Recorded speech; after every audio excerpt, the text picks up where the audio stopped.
The workplace is often stressful, not just because of the amount of work, but most often because of the interpersonal relationships. How can you navigate these difficult conversations and people?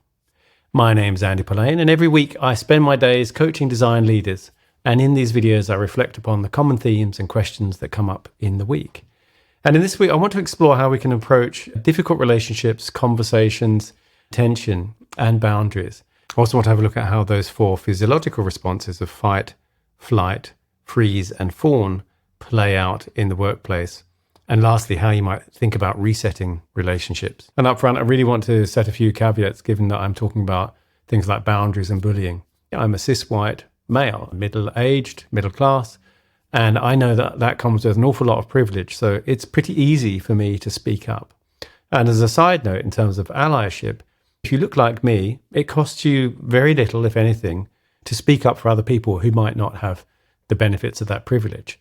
And so the less it costs you, the more you should speak up. When we're talking about real bullying and abuse, that's a whole other video. I did a podcast with Sarah Waktabecha talking about gaslighting, and she's got a very good podcast called Per My Last Email. When it comes to that, that's something you shouldn't put up with or grit your teeth and bear it. That's something where you need to speak to someone you can trust. There are a lot of resources out there to help you, including a therapist or a counselor, and something you really need to document. Remember, HR is there to protect the company, not usually you. And even if they do take something on, you're having real difficulty with someone who is really toxic, they're going to need plenty of evidence from you and others to do anything about it. So that's why documentation is so important. What I'm really talking about in this video is about someone kind of showing acting out behavior, ignoring boundaries or transgressing boundaries. That can get close to bullying. That can be someone being aggressive. That can be someone speaking in ways that are inappropriate or even demeaning.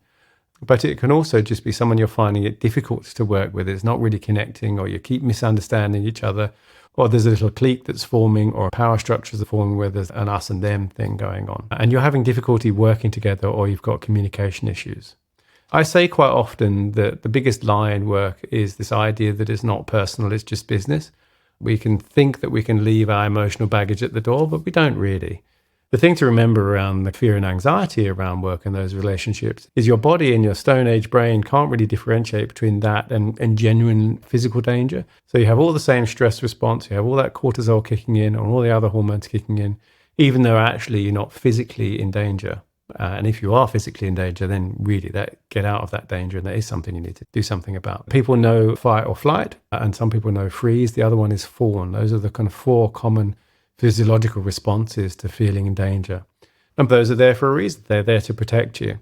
And they have a healthy and unhealthy version.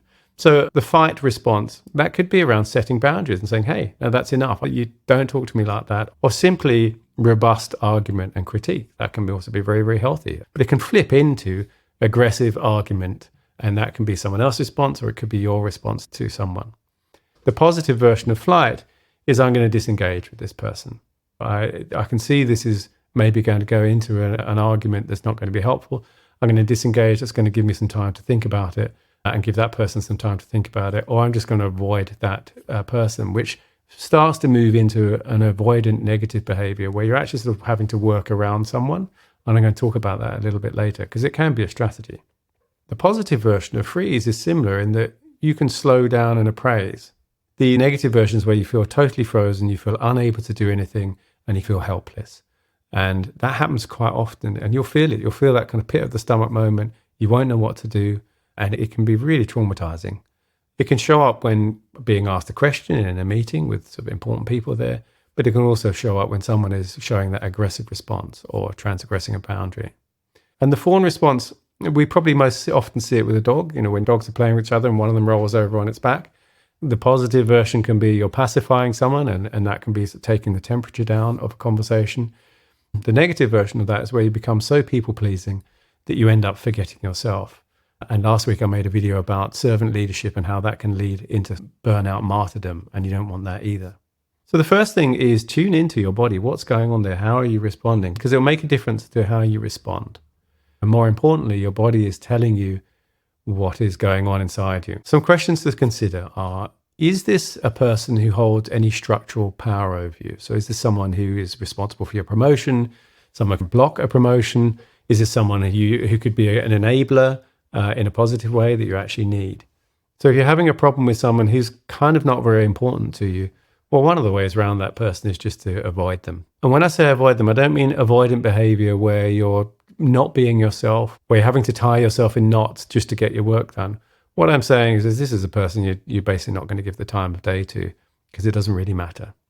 Is it taking an emotional toll on you that you can just avoid and you don't really need to deal with that person anymore?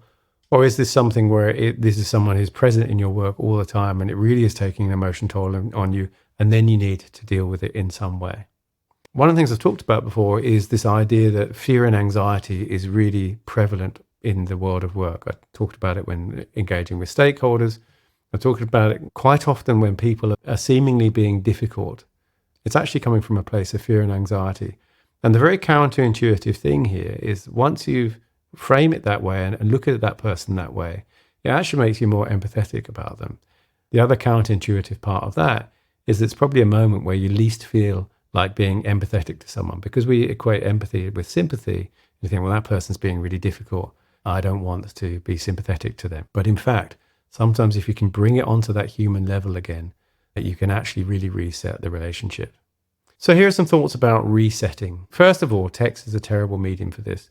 WhatsApp or Slack in particular, because Slack can often end up being a public spat and it can get a bit performative and people can start protecting themselves by leaving a trail of the conversation. A conversation is much better for that kind of reset. So it could be a video call where you're having a face-to-face conversation with someone. It's even better if you can actually meet that person in person, and even better if you can go for a walk with that person. There's something about going for a walk which is somewhat meditative, it's kind of social, it's also side by side, so you can often have a difficult conversation with someone because you're walking along beside them and you're not having that kind of face-to-face moment.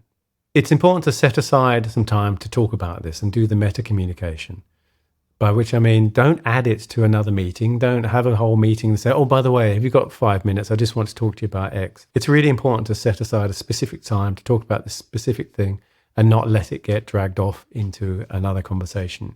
And by meta-communication, what I'm saying is to talk about how you are feeling and the interactions you've had in a more objective way, rather than act out in the moment. So instead of responding really angrily about something because it's pushed your buttons, what I'm saying is in that situation where we had this going on, I felt really angry in that time. And that's a more neutral way of talking about your emotions rather than just letting them out. The benefit that has also is it sort of plugs into this idea of being professional at work. Professional is often shorthand for suppressing your emotions, but actually they're really important in work, and I think really particularly important in the kind of work that design folks do. A question I often ask coachees is, what is it you really want to say? And I get them to say it to me, and they'll say something like, well, when you do this, it makes my life really difficult because of X, or I feel like I'm being left out of that conversation and it makes me worried about what's going on, or I feel my point of view is not important and I feel unseen. And the response to that question is really, well, why not just say that? Now, I go back to that caveat at the beginning. Obviously, to speak to someone like that involves a certain amount of vulnerability. Vulnerability does beget vulnerability most of the time. But if there's a power differential there, then obviously you really want to think about whether you feel comfortable or safe enough to do that. Where I'm talking about doing that is where you're really interacting with peers. So you might have classically in the product leadership, yourself and engineering, and there's some stress going on there, but it can happen at all sorts of different levels. You obviously need to have more sense of safety and confidence if you're going to have that kind of conversation with someone who is at a higher level or holds some kind of power over you. But it's not impossible. It does depend on the person, though. One last thing to remember, and this is coming a little bit from a position of privilege, is that you can always leave. That's the one piece of power you maintain, is that you can always quit. Now, I know that for some people, financial situations means that makes it really difficult, and maybe you really can't. And depending on what country you're in, it might be connected to healthcare coverage and all sorts of really important things. But it is always an option, and it was always important to remember that you have that option. It's also horrible, though, to feel like you might have to quit because someone else has bullied you out. And going back to that point in the beginning, document it. You can make it an HR issue, but sometimes it's not actually worth the mental health impact that that's going to have on you. And sometimes it's better to leave rather than grit your teeth and try and get that person out. particularly if it seems like the company or HR is not actually doing anything about that person. I would suggest that the damage to your mental health and your confidence long term is worse than whatever dip you might go through by having to switch jobs. I hope that's useful for you. If you'd like to check out my coaching practice, it's at polane.com/coaching, and I'll put the link below. This is a pretty loaded topic, and I know people have lots of different opinions and experiences about this, and I would really love to hear from you. So please post a comment below. Thanks very much, and I'll see you again soon.